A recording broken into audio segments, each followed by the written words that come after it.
Hello dear students, good morning. Today we are going to study about the circular motions examples, some examples of circular motion. Circular motion is important topic. पिछले video में मैंने आपको circular motion, what is circular motion, when uniform circular motion, when a body rotate at the circular path at constant speed, then it is called the uniform circular motion.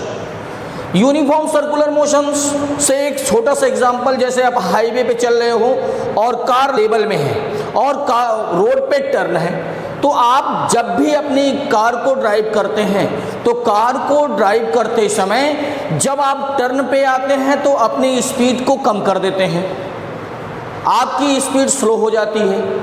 ऐसा कितना होना चाहिए speed? हम आज पहले टॉपिक में मैंने बताया कि सर्कुलर मोशन आप एक कार ऑन लेवल रोड देखेंगे, जब रोड एकदम लेवल का हो, माने रोड पे मैंने बैंक्ड नहीं बनाया। बैंक माने किनारा, मतलब जहाँ पे आप हाईवे पे देखेंगे तो रोड जो होता है किनारे पे थोड़ा सा इस तरह स्लोप में होता है। तो मैंने अभी स्लोप की बात नहीं की, मैंने कहा कि जब प्लेन रोड हो, रोड प्लेन हो और आपको टर्न करना हो, तो जब आपकी कार टर्न करेगी, सपोज करिए यह कार आपकी है, जब यह कार टर्न करेगी रोड पे, इस रोड पे आपको इधर टर्न करना है, कार को लेके इस सर्कुलर पाथ पे रोटेशन करना है। तो car when car rotate at the circular path then apply a centrifugal force this side. जैसे आप कार को लेके जा रहे हैं और अचानक कार की स्पीड ज़्यादा हो और टर्न कर दें, तो आप कार में बैठे होंगे तो आप किधर गिरते हैं? यदि कार लेफ्ट साइड में मूव होती है तो आप राइट साइड में क्या होते हैं? झुक जाते हैं इस तरह। तो मैंने कहा when the car rotate at the circular path, जब कार सर्कुलर पाथ पे रोटेशन करती है, when a car rotate at the circular path then apply a centrifugal force. Centrifugal force apply हो जाएगा, मतलब कार जाएगी। आप एग्जांपल कल्पना करिए, कार बहुत तेजी के साथ जा रही हो और अचानक राइट साइड में कार को मैंने टर्न कर दिया, लेफ्ट साइड में टर्न किया, तो आप देखते हैं कि कार का पिछला पार्ट वो क्या करता है? घिसते हुए, फ्रिक्शनल फोर्स अप्लाई करते हुए मूव कर जाता है। तो मैंने बताया फ्रिक्शनल फोर्स से मूव कर जाएगा।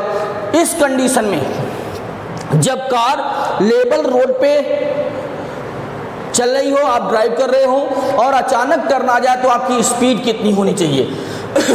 इफ फ्रिक्शनल फोर्स, यहां पे फ्रिक्शनल फोर्स होगा कार पे, frictional force is greater than centripetal force और सेंट्रीफ्यूगल फोर्स। अगर सेंट्रीफ्यूगल फोर्स ज्यादा हुआ तो कार मूव करके कहां जाएगा? अबे जाएगा। जैसे कार, मैंने बताया एग्जांपल में कि कार आप लेके सीधे रोड पे जा रहे थे, अचानक टर्न आया, स्पीड तेज थी तो आपने कार को टर्न कर दिया। अगर लेफ्ट में आपने टर्न किया है तो कार किधर मूव करते हैं? आपकी बॉडी किधर मूव करके जाती है? राइट साइड में। तो यही सेंट्रीफ्यूगल है। तो मैंने कहा यह कार मूव कर रही थी इस डायरेक्शन में, तो इसके बाहर की तरफ जो फोर्स अप्लाई हुआ यह सेंट्रीफ्यूगल है। और यदि यहां पे थोड़ा आपको कॉमन सेंस यूज करना पड़ेगा, यदि कार लेफ्ट साइड में रोटेशन कर रही है तो सेंट्रीफ्यूगल लेफ्ट साइड में लग रहा है, राइट साइड में अप्लाई हो रहा है। और सेंट्रीफ्यूगल यदि ज्यादा होता तो कार क्या होती? मूव नहीं कर पाती, क्या होती? फिर टर्न करके अपने ही डायरेक्शन में आ जाती। तो मैंने कहा कि इस समय यदि फ्रिक्शनल फोर्स की वैल्यू ग्रेटर हो और इक्वल हो, if frictional force is greater और equal than centrifugal force then car move, तब कार क्या करेगी? मूव कर जाएगी। यदि कार का सेंट्रीपिटल फोर्स सेंट्रीफ्यूगल फोर्स से, यदि कार का सेंट्रीफ्यूगल फोर्स फ्रिक्शनल फोर्स से लेस होगा, फ्यूगल फोर्स फ्रिक्शनल से कम होगा, मैंने यही अप्लाई किया है। सेंट्रीपिटल, एक चीज और, सेंट्रीपिटल और चाहे सेंट्रीफ्यूगल, मैंने कल बताया था कि फोर्स हमेशा पेयर में अप्लाई होता है। तो सेंट्रीपिटल फोर्स, सेंट्रीफ्यूगल फोर्स, तो सेंट्रीपिटल और सेंट्रीफ्यूगल तो हम अप्लाई करते हैं, frictional force is equal to mu into R. Mu into R greater और equal than F C mean centrifugal force. Centripetal force क्या होता है? फ्यूगल फोर्स क्या होगा? M V square upon, if the radius of R, road radius is R, then this. But you know that reaction, car का जो reaction है यह किससे बैलेंस हो रहा है? फिगर पे आइएगा। जैसे आप कार से जा रहे हो, कार रोड के ऊपर है तो कार का वेट कहां पे अप्लाई हो रहा है? डाउनवर्ड। और पे जो अप्लाई हो रहा है रिएक्शन फोर्स वो किधर है, अप डायरेक्शन में। This is the reaction force. Reaction force R, then equation number first, but F is equal to mu into R and R is balance by mg, so we can put the value of r mg. Putting this value in equation first, mu into m into g is greater or equal than mv square upon r. यम से cancel हुआ। अब हमें car को turn करना है, तो road पे car की स्पीड कितनी रखनी होगी। आपने देखा होगा जब आप कहीं टर्न पे जाते हो बाइक लेके, साइकिल लेके या कार लेके, तो आपकी स्पीड जहां भी रोटेशन होता है, जिस पॉइंट पे रोटेशन हो रहा है कार का या साइकिल का, जहां पे आपको मूव करना है, वेलोसिटी आप कम कर देते हैं। तो वह मैक्सिमम वेलोसिटी कितनी होगी कि आप इजिली उस रोड पे टर्न कर जाओ। मैक्सिमम वेलोसिटी कितनी होगी, तो मैंने बताया इस वैल्यू को वेलोसिटी फाइंड करना है, तो v square maximum velocity v square is equal to r mu into g and v maximum is equal to under root mu R G. Car यदि इतनी वेलोसिटी से मूव कर रही होगी, यदि आप टर्न पे जाएंगे रोड के किनारे पे जहां पे टर्न हो रहा है रोड, और उस रोड के प्लेस पे पहुंचने के बाद यदि आपकी मैक्सिमम वेलोसिटी ये है, mu means coefficient of friction, r is the radius of circular path and g is the gravity which value is 10 or 9.8 metre पर सेकेंड। तो कार इस कंडीशन में इतनी वेलोसिटी से चलती है तो कार टर्न कर जाती है। अब आपने हाईवे पे एक कंडीशन और सपोज किया, देखिए होगा आपने क्या देखा कि कार जब हाईवे पे आप चलते हैं तो जहां पे मूव करना होता है, जहां पे कार की रेसिंग होती है, तो वहां पे कार को बेंड कर देते हैं। जिस तरफ टर्न करना होता है उस डायरेक्शन में कार रोड क्या होता है, थोड़ा सा बेंड होता है, ऐसे स्लोप होता है। अब ऐसा क्यों करते हैं कि उसको ग्रेविटी मिल जाए, फ्रिक्शन भी उसको क्या हो जाए, बिना टायर घिसे उसका जो रिंग है उस पे लगा हुआ उसका हरासमेंट कम हो, उसका लॉस कम हो, और क्या हो, कार टर्न कर जाए रोड पे। तो मैंने कहा यदि बैंड रोड है, यह तो लेवल रोड पे मैंने बता दिया आपको कि लेवल रोड पे आपकी वेलोसिटी इतनी होगी तो कार टर्न कर जाएगी। कार कब टर्न करेगी लेवल रोड पे, जब v maximum is equal to under root mu R G. अब कार बैंक रोड पे है, आप बैंक रोड पे चलेंगे, बैंक रोड का मतलब जहां पे टर्न है वहां पे रोड को तिरछा रखा गया, ऐसे इस कंडीशन का स्लोप होगा।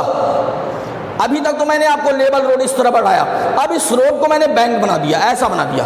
अब क्या होने वाला है देखिए, जब कार बैंक रोड पे पहुंचती है तो इसका जो नीचे वाला व्हील है वह अपने आप डाउन हो जाएगा, यह डाउन हो गया। तो जब यह डाउन हो जाएगा इसका मतलब यह हुआ कि कार का वेट mg, यह reaction force r, this is the reaction force which angle is theta. So this has two components. Reaction force have two components. First, this is attached side, so it is r cos theta, means horizontal side, and this is the vertical components r sin theta. When the car moves on the bank road, then apply the centrifugal force in outer side. जब हम car को bank road पे move करते हैं तो car outer side में centrifugal force apply होता है। तो centrifugal force means mv square upon r। Suppose the radius of the road is r, mv square upon r is equal to, अब mv square upon r care करिएगा, अगर हम fbd बना दें तो mv स्क्वायर अपॉन r किन चीजों से बैलेंस्ड होता है, mv square upon r outer side में अप्लाई होता है, तो इसके लिए जो रिएक्शन फोर्स लग रहा है, जो reaction force r sine theta, और दूसरा भी एक फोर्स अप्लाई हुआ है, वह कौन सा फोर्स है, फ्रिक्शनल फोर्स। तो फ्रिक्शनल फोर्स की डायरेक्शन कौन सी है, f साइन थीटा। मैंने एक दूसरा भी ग्राफ बनाया है यहाँ पे आपके सामने, यह this is the outer force which is called the centrifugal force. Centrifugal force balanced by the reaction force perpendicular components of reaction force and horizontal components of the frictional force.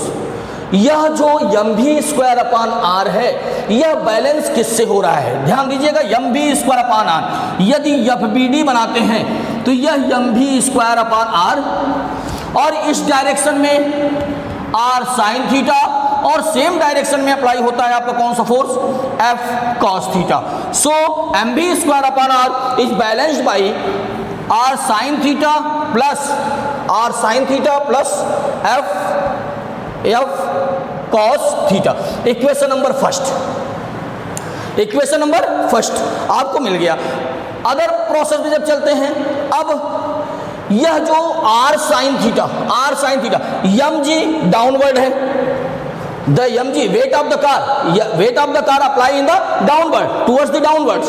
जो car का weight है वह किधर apply होता है? Downward. तो यदि इसका fbd बनाते हैं तो mg डाउनवर्ड, और एक फ्रिक्शन का भी फोर्स है, कंपोनेंट्स f साइन थीटा, यह दोनों फोर्स बैलेंस्ड होता है r cos थीटा से। और देख लीजिए यह बैलेंस्ड हुआ है r cos theta. So we can write mg plus f sine theta is balanced by r cos theta. r cos theta, we can write this process mg is equal to r cos theta minus f sin theta। Equation number 2, dividing equation first and second. हम equation first को second से divide कर रहे हैं। If divide both equation, mv square left hand side mv square upon r divided by mg, so we can write mg direct, यहां पे मैंने लिख दिया mg is equal to first equation r sine theta plus f cos theta upon r cos theta minus f sin theta. Divide numerator and denominator by f r cos theta. हम numerator और denominator जो आपका equation मिला है, numerator और denominator को r cos theta से divide करते हैं। डिवाइड m से cancel v square upon rg, v square upon rg is equal to numerator और डिनोमिनेटर दोनों को हमने r cos थीटा से डिवाइड किया तो r sine theta upon r cos theta plus f cos theta upon r cos theta whole upon r cos theta upon r cos theta minus f sin theta upon r cos theta. We find v square upon rg is equal to r cancel, sine upon cos, trigonometry में आपने formula पढ़ा होगा, sine upon cos is equal to tan theta. So we can write sine upon cos is equal to tan theta plus cos से cancel f upon r upon r cos theta 1 minus f upon r sine upon cos means tan theta. So the other process v square upon rg is equal to tan theta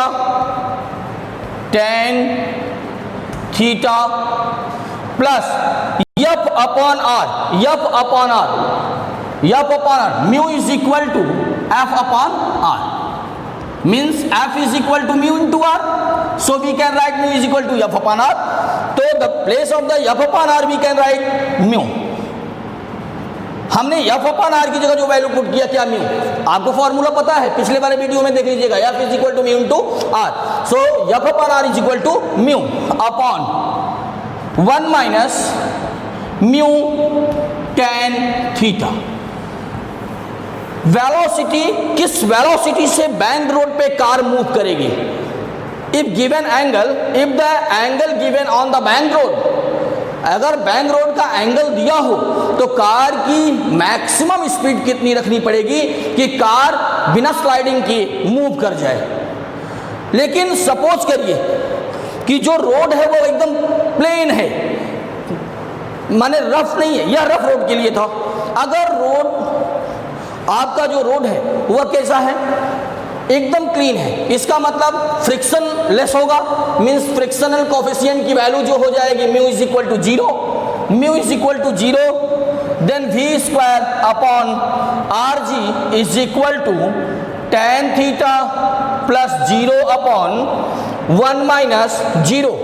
so we can write tan theta is equal to V square upon R G. अगर मुझे इस bank road का angle find करना होता, if given velocity of car, अगर car की velocity आपको पता है, पता होती भी है कार की वेलोसिटी, आप अपने देख सकते हो मीटर पे, आप मीटर बॉक्स, मीटर में देख लिए कार की स्पीड क्या है, रेडियस ऑफ रोड आप मेजर कर सकते हैं, ग्रेविटी की वैल्यू आपको पता है जी 9.8।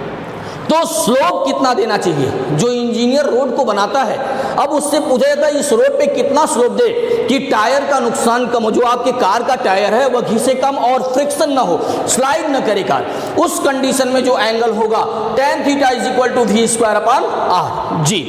अब यह जो एंगल फाइंड करना है, यह कार हो या बाइक हो या साइकिल हो, सब में फाइंड कर सकते हैं। तो मैंने आपको आज वाले वीडियो में बताया, इंपॉर्टेंट टॉपिक थी कि सर्कुलर मोशन में ये car rotate at the plain road, then what is the maximum velocity.